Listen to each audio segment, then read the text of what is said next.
ونحس بالألم بأي خسارة من صفوف الخيرين، ولا صفوف الأعداء واحد يموت بالتحقيق ما لقينا.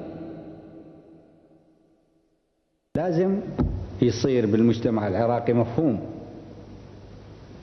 أن اللي يحط إيده النظيفة جوا خده وينام ماكو واحد يوقظه بنص الليل بالخطأ أو برغبات شخصية أو بدوافع ذاتية. ولازم دائما يشعر اللي يعمل ضد الثورة أنه تلحقه الأشباح وتوقظ الأشباح حتى وهو بالنوم، وحتى بالوقت اللي يصور نفسه أنه هو بقاصة حصين. التي خرجت على الطريق حمل التلفون المواطنين 7 سنين كاملة، والمرافقين صار لهم شهرين وضاجوا منه، بس شهرين حولت عليه.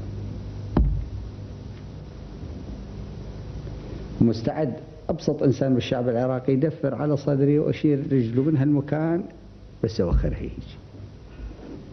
بس كل واحد يقف بوجه الثورة يصير 1000، يصير 2000، 3000، 10,000، أقصقص رؤوسهم بدون ما ترجف شعرة واحدة مني أو يرجف قلبي عليه. وعندي قلب بلا مبالغة، إذا نملة خطأ أنا أدوسها أحس بالألم يدق في قلبي عليه. لكن هيك نوع من البشر والله لو كثر ما عددهم يكون ولا يأخذون من قلبي أي اهتمام بالرقة.